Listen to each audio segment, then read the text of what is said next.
Hoje eu venho com mais uma dica de, de como, ou melhor, do que fazer para você sair daqueles momentos, digamos, mais dolorosos, né? Da crise de depressão e de ansiedade também, né?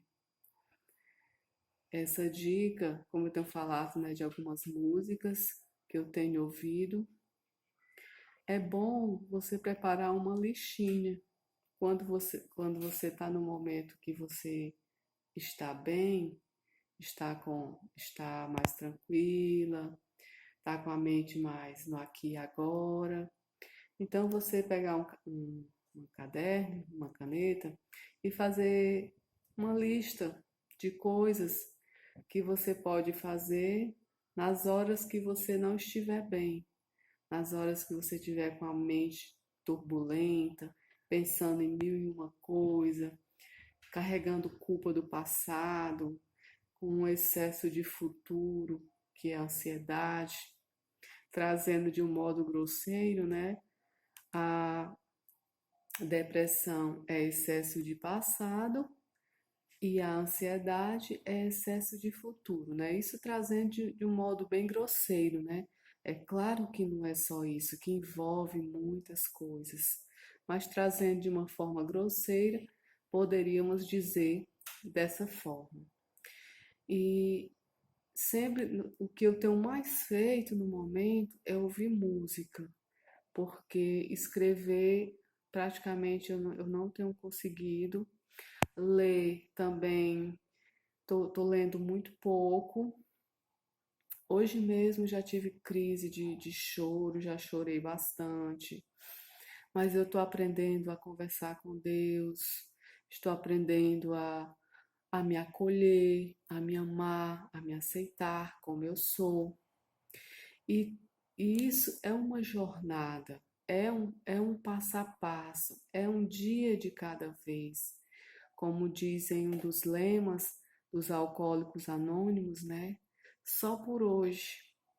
Então, só por hoje eu vou me manter calma, só por hoje eu vou me manter serena, só por hoje eu vou me amar, só por hoje eu vou me aceitar. Então, quando a gente coloca o só por hoje, então deixa a carga mais leve, porque se tá doendo, se tá difícil, se tá complicado, mas é só hoje. Quando você coloca nessa nessa possibilidade de que seja só hoje, torna o seu fardo mais leve, torna a caminhada mais serena, mais suave. E esse cântico que eu vou falar de mais um cântico, todavia me alegrarei. Eu não anotei quem é o cantor, eu não anotei, mas eu queria ler o texto da Bíblia na qual esse hino é baseado, né? Em Abacuque 3, e os versículos 17, 18 e a parte A do 19. Eu vou ler em duas versões, né? Eu vou ler na Bíblia King James e vou ler na versão do Eugene Peterson, que eu não sei se vocês lembram ele é irmão do Jordan Peterson, que é o autor daquele livro 12 regras para a vida, um antídoto para o caos. Estava até me lembrando desse livro hoje, né? Estava até me, me lembrando, meditando nesse tema, né? Um antídoto para o caos, né? 12 regras para a vida e um antídoto para o caos, né? Ele está aqui lacrado, o meu livro, eu ainda não li, mas esse tema está me chamando para me ler, porque ele vai me ajudar a trazer regras para minha rotina e vai me dar um antídoto para o caos onde eu me encontro. Olha que legal. É um livro muito esperançoso, esse livro do Jordan Peterson. E essa Bíblia é do irmão dele, que ele era pastor de uma igreja lá no Canadá. Ele foi pastor por mais de 50 anos numa mesma igreja. A minha versão é a rosinha, eu gosto muito. Eu estava sonhando em ter essa Bíblia, né? Para quem gosta de ter várias versões de Bíblia. Ela é uma versão parecida com a linguagem de hoje, mas em alguns versículos ela é melhor do que a linguagem de hoje.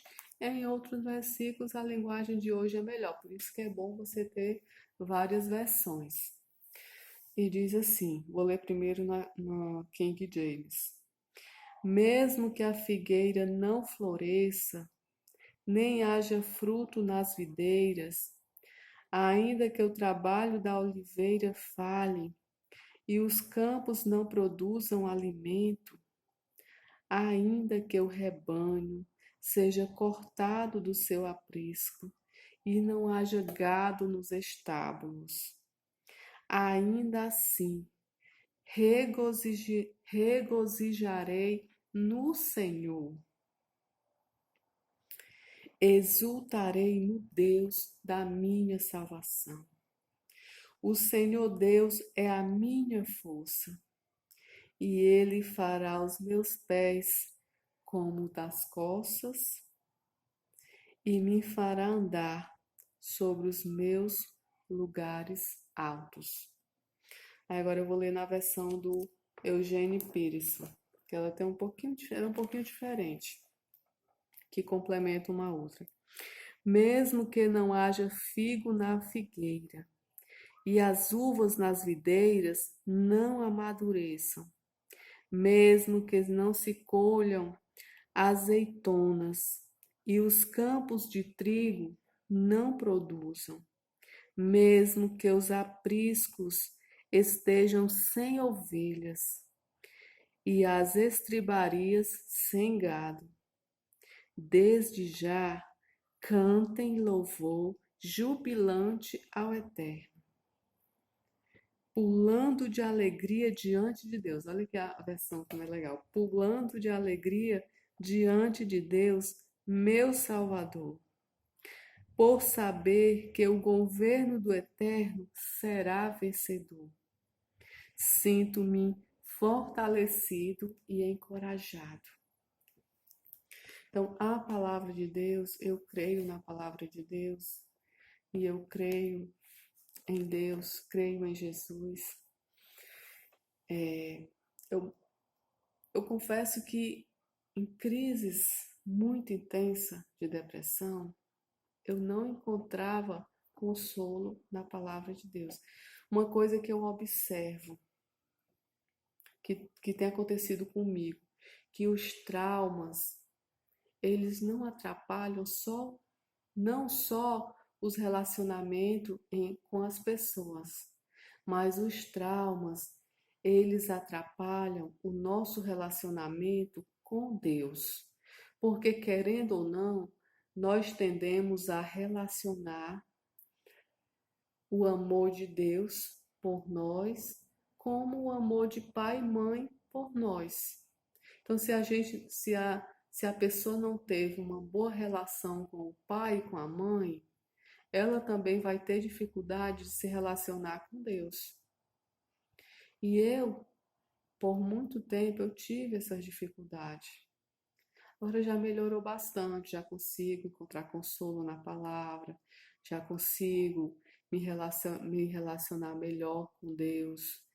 Mas eu não sei se eu falei para vocês no primeiro vídeo, não me lembro, mas o meu relacionamento com Deus, apesar de desde pequenininha frequentar a igreja, eu tinha muita dificuldade de me relacionar com Deus por muitos anos, mesmo frequentando a igreja, vale ressaltar isso, por muitos anos eu tive dificuldade de me relacionar com Deus. Quando eu estava muito em crise de depressão mesmo, muitas vezes eu conversava com Deus assim: Deus, eu te odeio.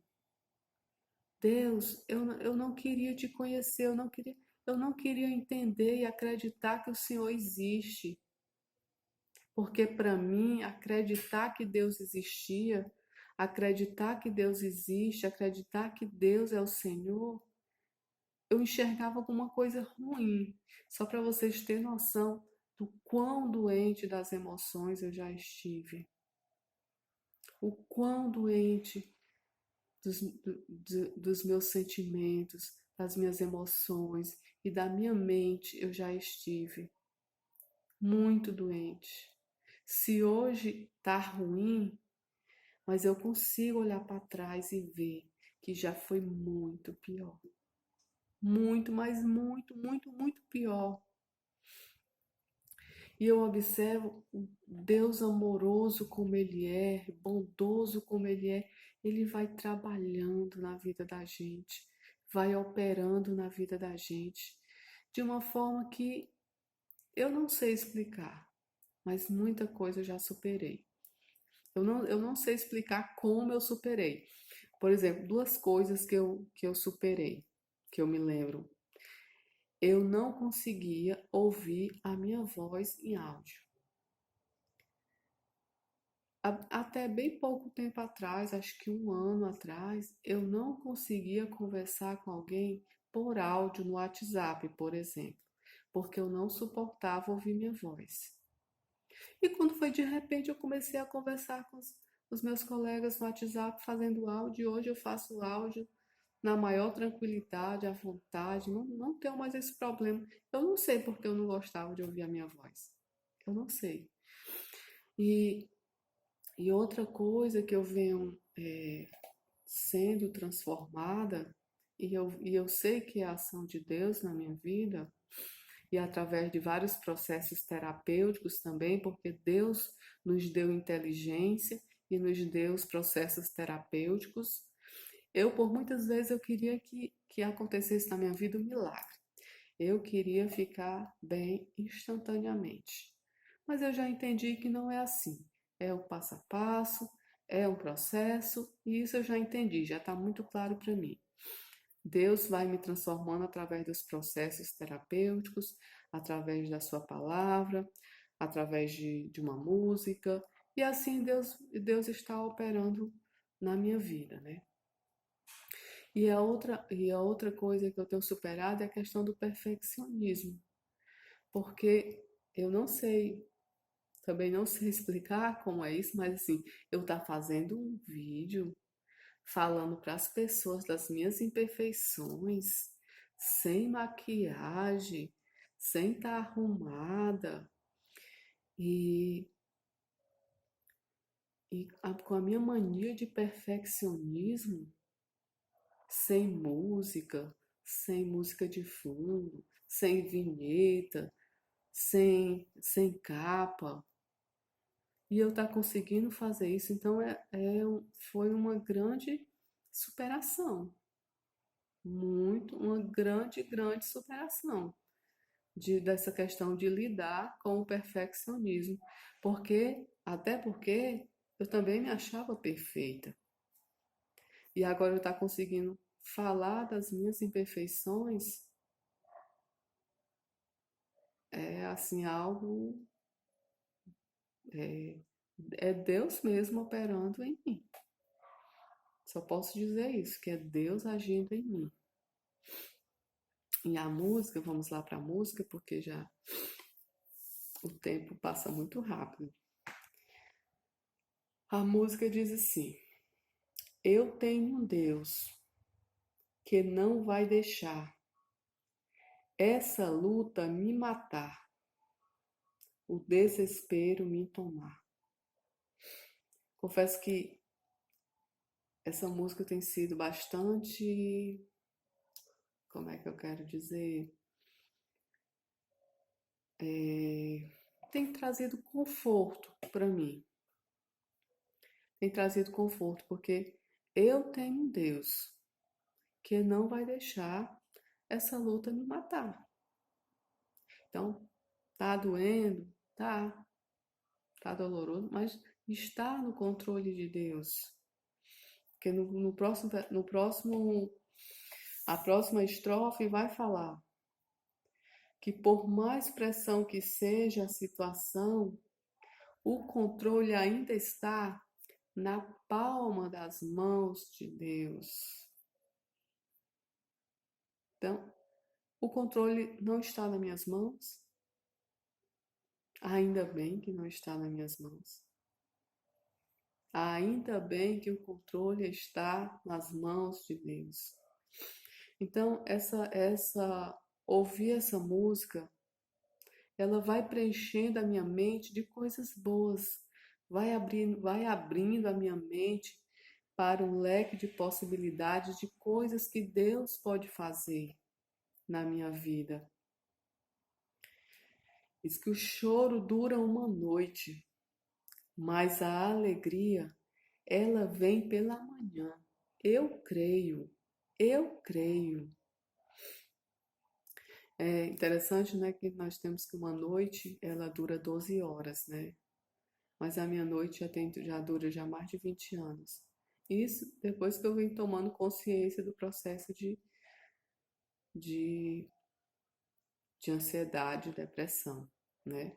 Fora o tempo que eu não tinha consciência de tudo isso, era só uma pessoa raivosa, explosiva, que afastei todo mundo de perto de mim com as minhas explosões. E eu ainda estou um pouco explosiva ainda. Até a minha sogra estava falando, a minha ex-sogra, né? Estava falando, Jane, você não. Como foi que ela falou? Ela falou, você não é assim. Aí eu falei, eu sou assim. Agora que eu estou botando para fora. E aí eu disse para ela assim, a gente não conhece ninguém. Na verdade, a gente nem mesmo se conhece, né? Quantas vezes a gente agiu perante uma situação que a gente mesmo se espanta. Eu agi assim, eu disse isso, meu comportamento foi tal. Quantas vezes isso não acontece? A gente mesmo se surpreende de como a gente reagiu em uma determinada situação. E continuando a música, né? Ainda que a figueira não floresça, que não haja fruto na vide, e o produto da oliveira minta. Todavia eu me alegrarei. Todavia eu me alegrarei. Porque esse versículo que a gente leu, ele está chamando para a gente. Não precisa acontecer tanta desgraça, né? Porque ele vai dizer aqui, né? Mesmo que a figueira não floresça, não haja fruto na vide, que, a, que o trabalho da oliveira falhe, que os campos não produzam alimento. É muita desgraça, né? E os rebanhos sejam cortados do aprisco, e não haja gado nos estábulos. É uma situação de muita de seca, né? Uma situação de muita dificuldade, né? Mas que a gente não espere ficar assim a nossa vida para a gente aprender a se alegrar em Deus. Essa é a primeira reflexão, né? Aprender a se alegrar em Deus em todas as situações, sabendo que tudo é de Deus, que tudo pertence a Deus, que nada é nosso. E eu deixei a minha vida virar um caos para aprender a me alegrar, para estar em processo de aprendizagem para me alegrar em Deus.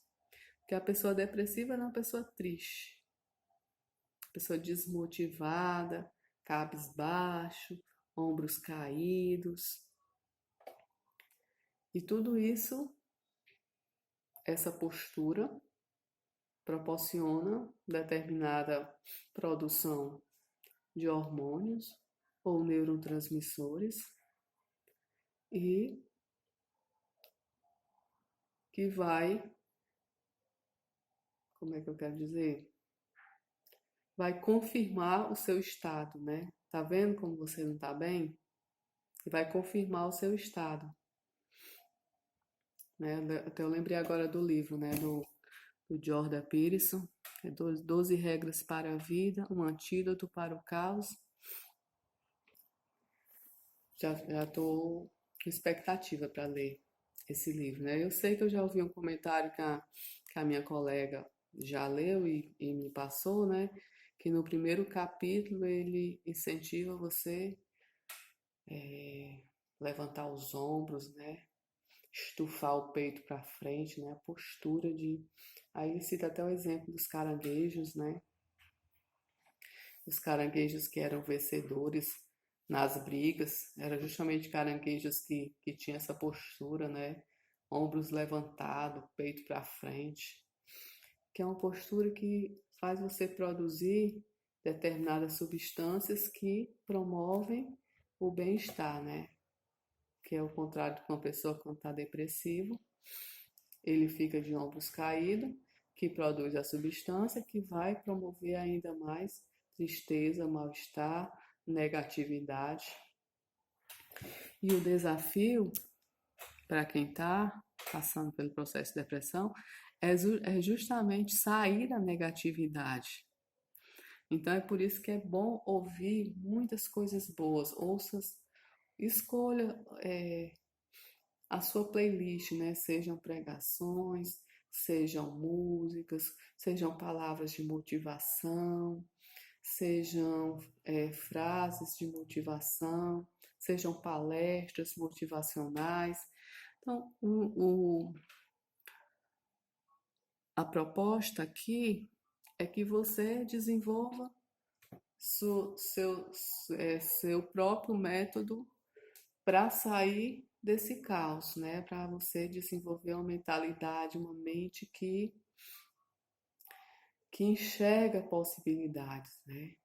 De não ficar só olhando para o copo meio vazio, mas olhar para o copo meio cheio. É aprender. No outros vídeos eu vou falar sobre a gratidão e vou ensinar um exercício de visualização. E essa é uma das músicas que eu tenho ouvido. Hoje eu não ouvi ainda, mas ela tem me ajudado bastante para mudar o meu jeito de olhar para a vida, de olhar só para as coisas negativas, de olhar só para o que está dando errado. Agora mesmo antes de iniciar esse vídeo, aconteceu uma coisa que eu já fiquei frustrada. Aí quando eu fico frustrada, eu já fico desanimada, aí já não queria vir mais fazer o vídeo. Aí não, peraí, como eu já estou aprendendo a lidar com os padrões, não, peraí. Não é porque isso não deu certo que eu vou deixar de fazer o vídeo. Eu vou fazer sim, ajeitei a mesinha aqui, ajeitei as coisas e estou aqui fazendo. E eu queria desejar coisas boas para vocês. Queria desejar que vocês realizem seus sonhos, que vocês aprendam a ser pessoas alegres, a ser pessoas agradecidas e a ser pessoas que desejam coisas boas para as outras pessoas, né? Além de desejar para si mesmo, desejar também para as outras pessoas. Eu queria finalizar o vídeo com uma frase que eu ouvi ontem na minha aula de coach com o Luiz, mas eu não lembro, eu não sei pronunciar o nome do homem, o autor. Então, se alguém souber o nome do autor dessa frase, pode escrever lá nos comentários, que é: soluções estão em todos os lugares. Que a gente possa refletir nessa frase. Soluções estão em todos os lugares. Gratidão por vocês assistirem meu vídeo. Dê o like, compartilhe com seus amigos. Tchau, tchau.